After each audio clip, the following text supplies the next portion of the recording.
Televisa presenta.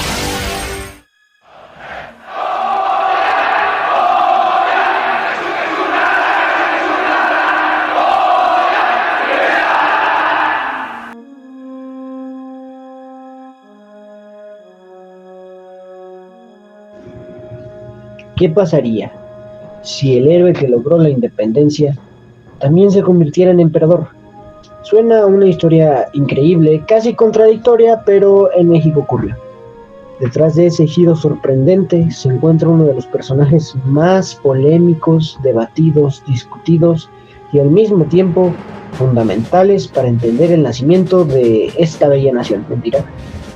Hoy vamos a conocer a Agustín de Iturbide, un hombre capaz de unir a facciones enemigas, crear un ejército desde cero, negociar con insurgentes, derrotar al virreinato y finalmente coronarse como el primer emperador de México. Un personaje que pasó de ser considerado un traidor a convertirse en héroe y posteriormente otra vez en traidor y luego en gobernante. Alguien que despertó admiración, resentimiento, esperanza, pero también miedo. Trataremos de explicar su historia de forma clara, entretenida y visual, de una manera expresiva que nos ayudará a entender cada etapa de la vida que está llena de giros inesperados, porque esta no es solo la historia de un hombre, es la historia de cómo un país herido por 11 años de guerra tuvo que reinventarse desde cero. Así que ponte cómodo, abre bien los oídos porque esto apenas comienza. Un arquitecto de la independencia, un emperador fugaz, el protagonista de una de las etapas más intensas del México que estaba a punto de nacer. Le damos la bienvenida al mundo de Agustín de Iturbide. Gracias.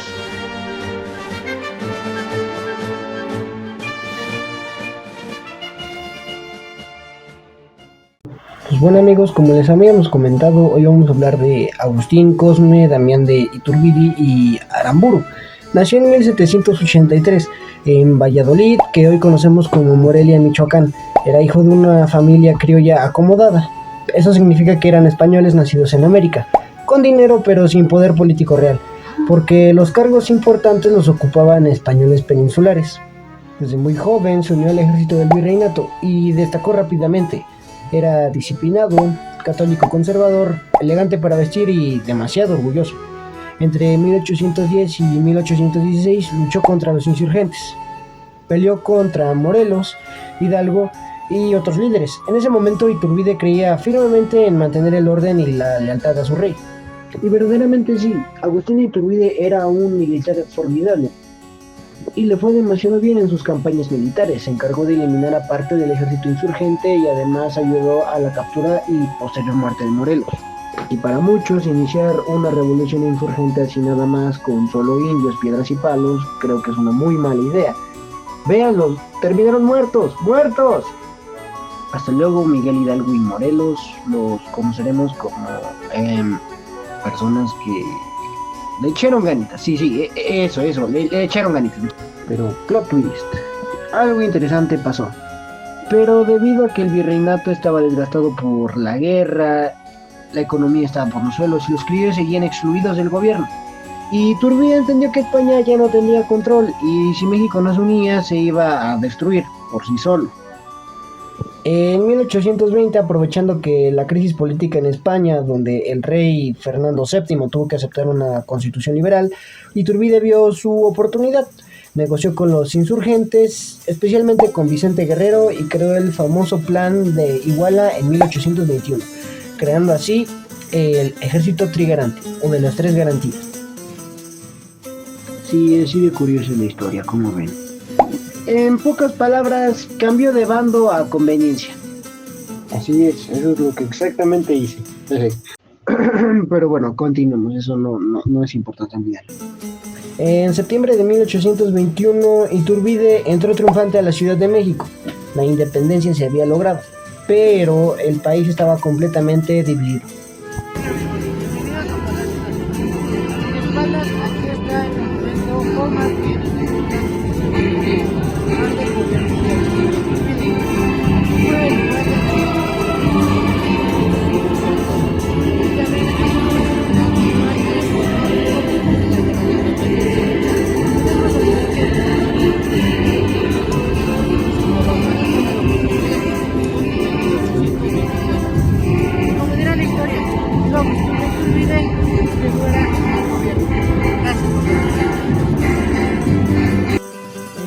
eso buscó reyes europeos, pero nadie quiso venir a gobernar un país arruinado prácticamente. Entonces parte del ejército y de la población empezó a pedir que Iturbide fuera el nuevo emperador.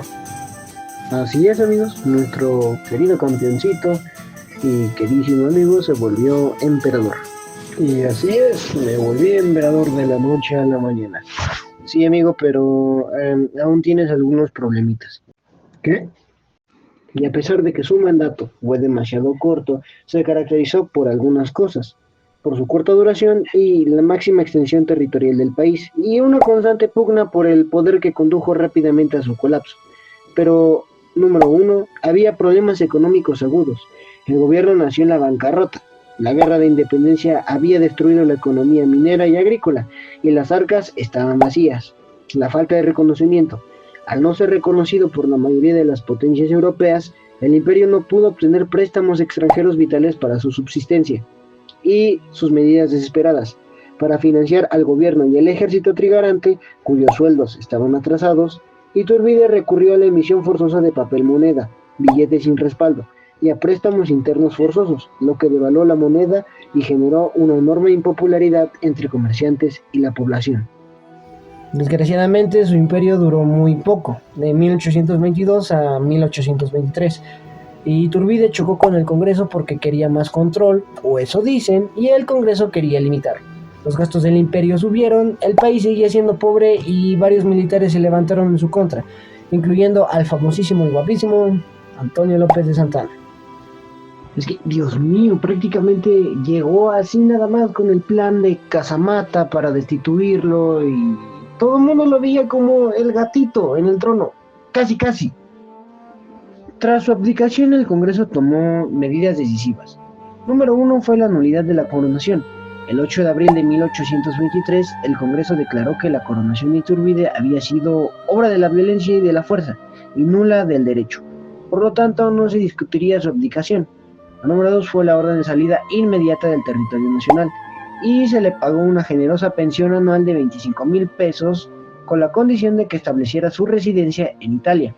Esta medida fue vista por algunos diputados como una forma de reconocer su papel en la consumación de la independencia, al tiempo que lo alejaban del poder. El exilio a Europa se concretó poco después de su renuncia. Pero luego decidió regresar a México en julio de 1824 por 3 razones principales. Número 1, advertir sobre la invasión española. Mientras estaba en Europa se enteró de las intenciones de la Santa Alianza, de apoyar a Fernando VII de España para lanzar una expedición de reconquista contra México, que era visto como la joya de la corona perdida. Iturbide consideró que su deber patriótico era regresar para ofrecer sus servicios militares. Número 2, recuperar su posición política y militar. Aunque afirmó que no buscaba recuperar el trono, Iturbide creía que su experiencia militar y su influencia como consumador de la independencia serían vitales. Tenía la esperanza que la nación le otorgaría algún cargo importante para enfrentar la amenaza externa. Pero bueno, mejor veamos de una manera gráfica qué pasó exactamente el día que regresó. Hey muchachos, volví. Supe que tal vez necesitarían mi ayuda. No, tú no, tú te tienes que ir, ¿ok? Sí, no es por ser mala onda, pero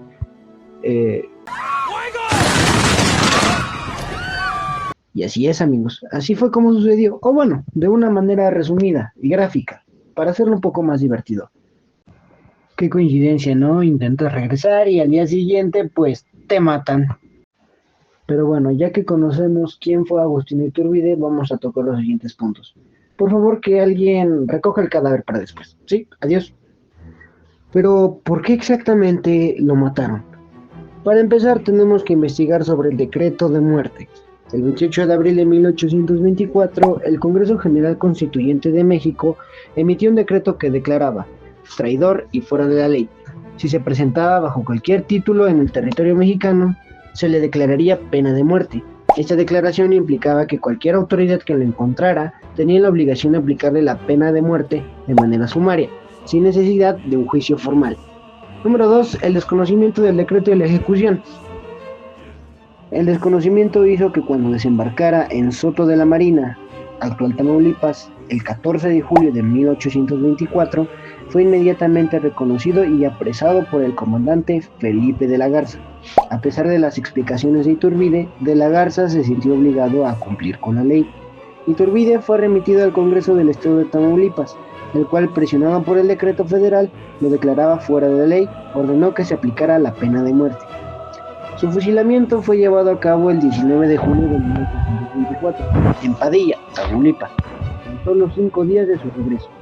El argumento legal para su ejecución fue la violación del decreto que le prohibía pisar suelo mexicano. En resumen, Iturbide regresó por motivo patriótico y ejecutado por un motivo legal. Absurdo. Y pues sí, tiene razón. A pesar de ser un personaje político que duró un año y que fue exiliado y traicionado, por así decirlo, fundó las bases para el derecho mexicano. Para empezar tenemos el Plan de Iguala de 1821. Este es un claro ejemplo, ya que sentó las bases para crear un nuevo estado, estableció la religión, independencia e unión de aquí de los territorios. Reconoció la igualdad política entre criollos y peninsulares, prácticamente cumplir la garantía que se tenía de la independencia. Su principal plan fue el Plan de Iguala, el 24 de febrero de 1821. ¿Qué fue exactamente? El documento define el proyecto de creación de un nuevo Estado mexicano basado en las 3 garantías: religión católica como única, independencia, México libre de España y unión, igualdad entre grupos sociales. ¿Por qué es una aportación importante? Primera base constitucional del México independiente, reconoce la igualdad jurídica entre criollos y peninsulares y plantea un modelo de nación, ya con principios y estructura política. Sirve como fundamento formal para justificar la independencia desde un punto de vista legal y no solo militar. El segundo más importante son los tratados de Córdoba, igual del mismo año, 1821, firmado entre Iturbide y Juan O'Donoghue. Primer reconocimiento formal de independencia por una autoridad española y modela el sistema de gobierno de transición. Los tratados de Córdoba, firmados por Agustín de Iturbide y Juan O'Donoghue, último jefe político de España en México. El tratado en el que una autoridad española acepta la independencia de México y se define el gobierno provisional. El primer reconocimiento internacional de la nueva independencia, lo que le da legitimidad jurídica externa al nuevo país. Adaptan el Plan de Iguala y establecen un gobierno transitorio, lo que permite una transición legal sin vacío de poder. Reconoce la posibilidad de formar una monarquía constitucional mexicana. Y uno que no es tan conocido, pero no menos importante, es el Reglamento Provisional del Imperio, de 1822. Organización del gobierno, facultades del emperador, funcionamiento del Congreso y estructura administrativa del país fueron sus principales características. Emitido durante el imperio de Iturbide, fue el primer documento normativo que organizó jurídicamente al nuevo Estado independiente. Prácticamente hablaba de la estructura del gobierno, facultades del emperador, atribuciones del Congreso, la administración pública, el inicio de división de poderes, aunque con limitaciones, obviamente. Fue prácticamente el primer ordenamiento constitucional mexicano, antes de la Constitución de 1824. Define competencias y límites del poder ejecutivo, incluso del propio emperador. Ordena la administración pública, los ministerios, los órganos de gobierno, los procedimientos, etc. Fortalece la idea de un Estado con leyes, no solo un gobierno militar o improvisado, que prácticamente otorga límites para la seguridad del país. Y gracias a esto, aunque su imperio duró poco, sus documentos siguen siendo parte de la base legal del nacimiento de México, ya que creó los primeros ordenamientos administrativos, logró el reconocimiento internacional y estableció principios legales modernos, como la igualdad, la política, la soberanía y un gobierno estructurado. Además, los firmó personalmente, dando así funciones al primer Estado mexicano. Gracias a estos documentos se sentaron las bases para la Constitución de 1824, que convertiría a México en una república federal. Aunque Iturbide no la escribió, su gobierno dejó las piezas iniciales. Pero hay que entender un poco más a Iturbide. Ya habían pasado 11 años de guerra prácticamente. El país estaba económicamente destruido, con minas abandonadas, con campos abandonados, con caminos inseguros, con provincias aisladas y sin identidad nacional clara. Nadie sabía qué quería. Pero bueno, para entender verdaderamente a Agustín Iturbide no basta con hablar de su biografía o de su imperio. Hay que detenernos un momento y observar al México en el que le tocó vivir. Prácticamente su contexto histórico nacional. Un México completamente distinto al que conocemos hoy. Un territorio enorme, fracturado, empobrecido y con una identidad que apenas estaba empezando a formarse. Después de 11 años de guerra, el virreinato, que un día había sido una de las joyas de la corona española, ahora estaba prácticamente en ruinas. Las batallas constantes dejaron campos devastados, pueblos destruidos y miles de familias desplazadas para poder sobrevivir. Las minas de plata, que durante siglos había sido el motor económico de Nueva España, estaban cerradas o abandonadas. Las grandes casas también habían perdido trabajadores. Los cultivos se perdían y la producción agrícola había caído a mínimos históricos. La economía estaba en bancarrota absoluta. No había ingresos, no había comercio estable y la moneda circulaba con tanta desconfianza que en algunas zonas la gente prefería volver al trueque. A nivel internacional, el panorama tampoco ayudaba. Las potencias europeas observaban con recelo a cualquier colonia que quisiera independizarse porque temían que sus otros territorios siguieran el ejemplo. Estados Unidos, por otro lado, veía a México como un vecino débil, un territorio rico y enorme y una oportunidad geopolítica. México se encontraba solo, sin aliados y sin reconocimiento oficial de la mayoría de las potencias. En medio de ese caos generalizado surge la pregunta clave: ¿cómo gobiernas un país que no tiene estabilidad ni política, ni económica, ni identidad, ni consenso sobre qué tipo de gobierno quiere? Esa era la situación que Iturbide enfrentó. Un país agotado por la guerra, dividido socialmente, destruido económicamente y en una posición internacional frágil. Pero al mismo tiempo, otras voces exigían una república y otras un imperio, inspiradas en los modelos de Estados Unidos y en las ideas liberales de Europa. También estaban los militares, que buscaban poder e influencia. Y claro, entran las provincias, cada una queriendo mayor autonomía y buscando proteger sus propios intereses. Así el México Iturbide trató de gobernar, nació del conflicto y dividido por ideologías, presionado desde el exterior y con una población que necesitaba estabilidad, pero también libertad. Un país que apenas estaba aprendiendo a ser un país. Y en medio de ese terremoto histórico, Iturbide se convirtió tanto en un protagonista como en polémica. Y si la economía estaba mal, la sociedad estaba aún peor. La población estaba profundamente dividida. Había rencor entre realistas e insurgentes, entre criollos y peninsulares, entre el ejército y el clero, entre las élites de cada región y entre quienes querían una república y quienes preferían una monarquía. México no era un país unido, era un rompecabezas suelto que apenas se mantenía junto por la fe, la tradición y el cansancio generalizado de la guerra. Por si fuera poco, el territorio era gigantesco. México incluía Texas, Nuevo México, California, Arizona, Nevada, el estado de Utah, Colorado y más. Pero la comunicación entre estas regiones era casi inexistente. Lo que hoy sería un vuelo de 2 horas, en aquel entonces era un viaje de meses entre montañas, desiertos y peligros constantes. Cada región tenía intereses propios y a veces conflictos con los demás. A nivel internacional el panorama tampoco ayudaba. Pero aún así, Agustín Iturbide, héroe, villano, no se sabe realmente. Sabemos que ayudó a crear un país, pero que no supo gobernar. O eso es lo que algunos dicen. En mi opinión, yo creo que pudo haber tenido potencial.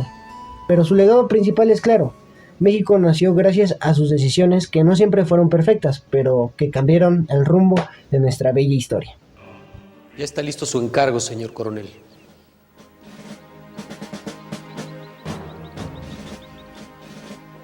La bandera de las 3 garantías.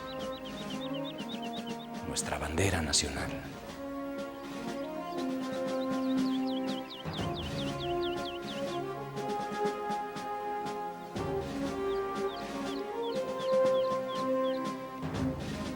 Es tal y como la imaginé, con estos colores. El blanco, nuestra santa religión. El verde, la independencia. Y el rojo, la unión de todos los mexicanos.